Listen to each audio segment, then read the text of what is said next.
Hey everybody, tonight we're going to talk about this knife here. This is the Spyderco Lum Tanto and the natural G10. It's that sprint run that just came out, and I know what you're thinking. Jimmy Slash is buying sprint run Spydercos? Is the world coming to an end? Is it 2012? Were the Mayans right? Can John Cusack really save his family when he needed that French girl to fix his Camaro? All these questions will soon be answered. All right, so let's get into this real quick. If you've been into Spyderco at all this past weekend on any of the forums, you will see that there is a big storm brewing about this knife, and it brought the president in and everything on these forums. So it's pretty interesting. So I want to get in here and show you guys this knife pretty quick before it explodes. Check that out. Natural G10 right there. Now this blade is going to take some explaining. Check this out. I'm going to tell you right now, if you didn't know all the controversy surrounding this knife, and it don't matter what kind of person you are, you get this in your hand, this knife is extraordinary. You guys know that, I've been, in every Spyderco I bought, I pretty much like. So my Spyderco problems go back deep-seated Spyderco issues from 25, 30 years ago. So that's not your problem. That's not your fault. But this thing is awesome. This thing fits my hand nice. It's locked up, but we're going to get into all that. First off, I want you to know that unlike most of my videos, I will be reading from a script kind of, because I don't know a whole lot about the steel. I'm going to go ahead and scoot this across. They're so fast you couldn't see the price whatsoever, so as not to make me look bad. Okay, so what you have here is 1, 2, 3 3¾ inches, and now this is where it's interesting. This is a, let's see what the core is. Make sure I'm gonna get this right here. This is a HAP 40 core. Now HAP 40, it says, is an advanced high-speed tool steel known for exceptional toughness and high abrasion resistance. So you get this really tough steel. And on the outside, it's sus 420, and they say that's a stainless steel that gives the finished blade increased strength and improved corrosion resistance. So basically, you got this HAP 40 taco with a sus 40 shell, sus 420 shell. So, but you can see the taco shell lining there. Can you see that? Let's see if we can get this a little bit better there. You can kind of see the line there. And this is where it kind of gets interesting on this knife. I love this knife. I love the way it opens. Sometimes you can flick it all the way open. I could probably do it if I wasn't trying to stake it on camera here. The action isn't super great yet, but I hear you got to break it in. I love this G10. I love the natural G10 look. You can see where it's milled out on the inside there. That's pretty cool. It's got these stainless steel liners. This thing is locked up like you can't believe, and it just feels like a sturdy knife. Very cool. You can see the centering on this one is really nice. Can you see that? I would say that's like a 55-45 centering on that, maybe even better now it's in the light. So I got kind of lucky on my centering. Some of these have some bad centering on them, and I think a lot of it, what the president of the company was explaining on the forums, is that because of the technique that goes into making that combo blade, that the heat treat kind of gets weird and some of the blades get warped. So, but man, if you get on the forums right now, there is a mess going on. People are angry, and it's understandable, because this is a $220 knife from Blade HQ. If you were able to get in there in that 15-minute window, there's a little tiny window last week to get in there and get you one. You spent $220 on it, and $220 is not a cheap knife. Now there's some people on the forum saying, well, for $220 you shouldn't expect anything perfect, and maybe not, but $220, a lot of people want their knife about 99%, and that's understandable. But you also got to remember that because of the nature of this steel, it's not going to be 100% it's like getting a wood handle and expect the next wood handle to look the same. The way they did this steel is really amazing to me, and I like it because because it's not even all the way around. On this side, the taco shell comes down a little bit less than on this side. See, it's really even, then up here it's a little bit tighter. But that doesn't bother me. It just gives it kind of that custom feel to it. And I know a lot of you guys don't want a custom feel from a production knife. And I think you're missing out, because this knife, if you didn't get this knife, or if you're thinking about selling yours or giving it back, and the only reason is because of that blade, I think 2 years from now, when this thing is a classic, y'all are gonna be remiss that you got rid of it. So this is a Bob Lum design.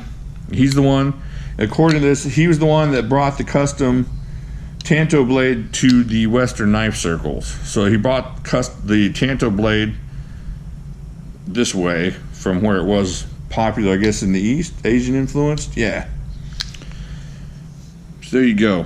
Just check that out. This is a great knife. Now the story for me buying these, I know the Spyderco, for me buying a $200 Spyderco is not something I would usually be known to do.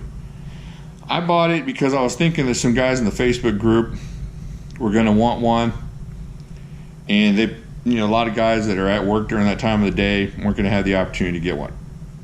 It didn't work out that way, so I had a couple left over, and I was just going to sell them on the secondary market to see what I could get back from them. But then I started reading about them, and I started getting into all the forum stuff, and I started getting all worked up about it, and then I started looking at my blade, and I was like, oh my gosh, that's not, man, the more I look at that in the light, that thing is dead even. Can you see that? Does that look dead even to you, or what? Man, that's nice. I got a good one. So I started thinking, man, I gotta get my refund.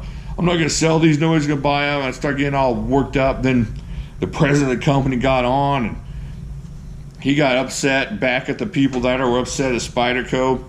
And then you got some, Spyderco fan guys got in there and defended the president. It was kind of interesting and cool and informative, even about, I learned about the steel process, and I learned about Seki, Japan, and how important that is to the knife making community. I really didn't realize that before. So in the end, I was really glad I hadn't returned these, and I was really glad that I hadn't sold them. I'm thinking about keeping them. I'm definitely going to keep one. It's a great knife. It's just a great knife.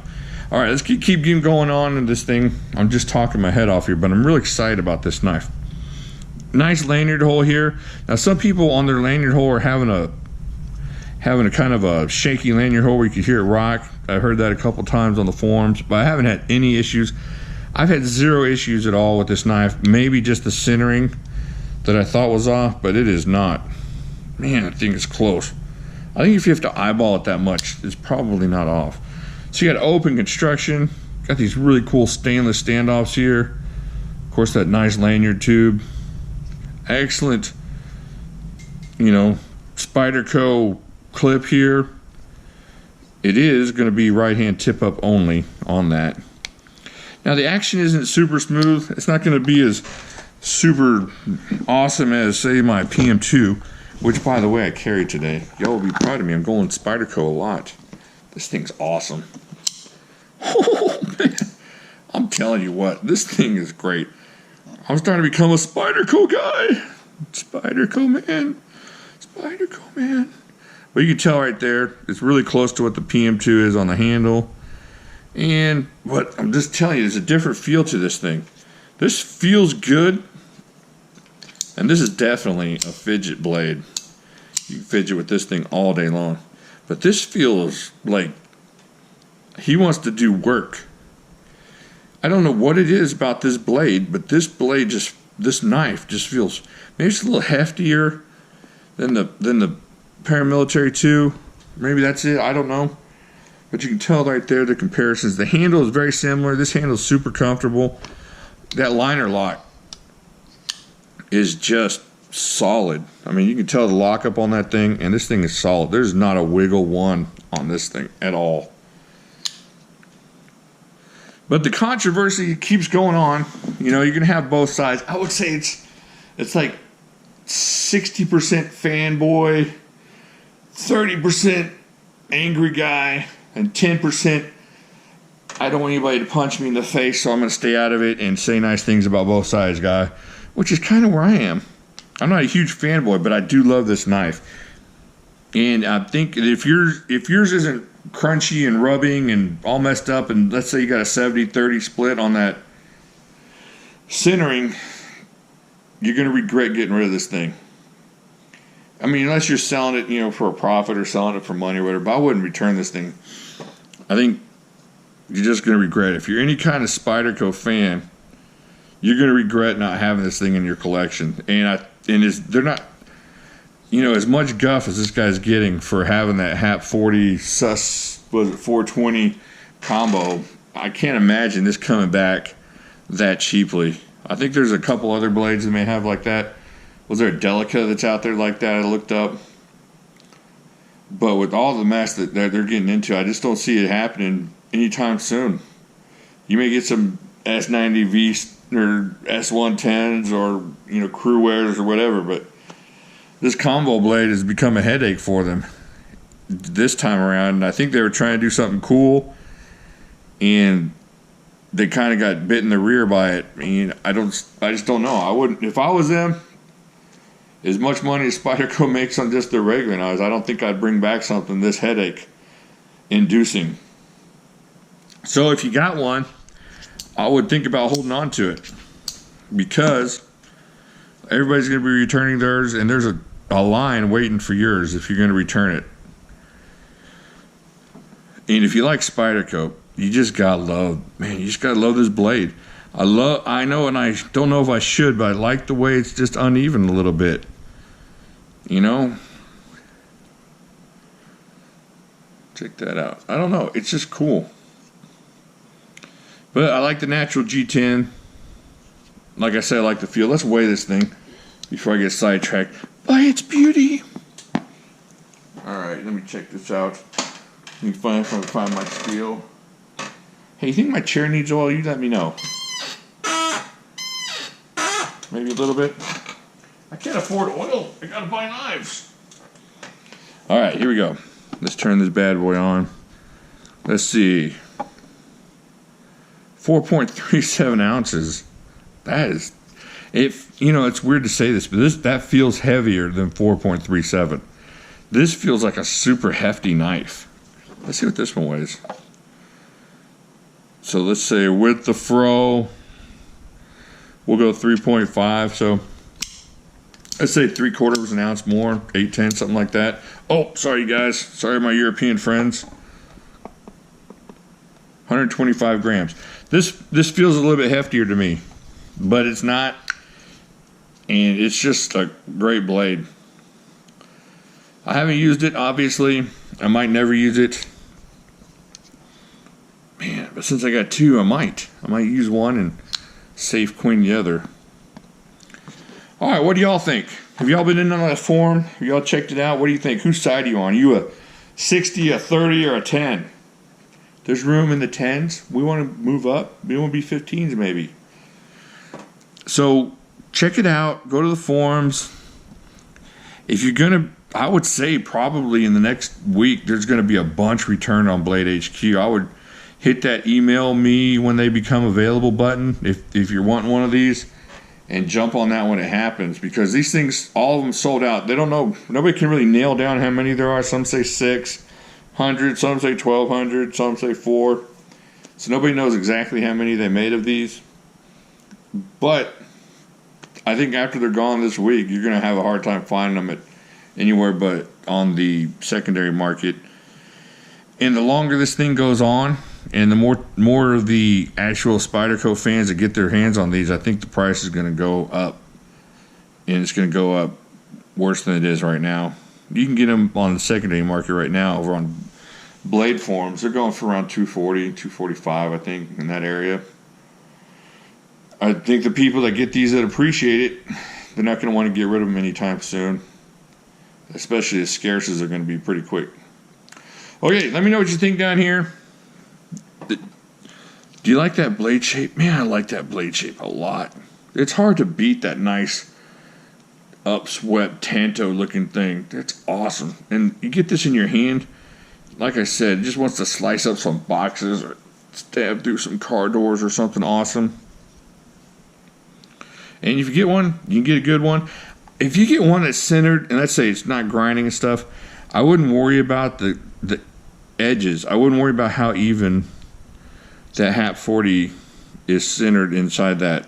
As long as the width of it is even all the way through, you know, it's not all wavy, and it's not, I would just go with it. I like it. I like it. It just feels, and I know it's not, but it just kind of feels like a handcrafted. He folded it and hammered it and whatever. It's pretty cool.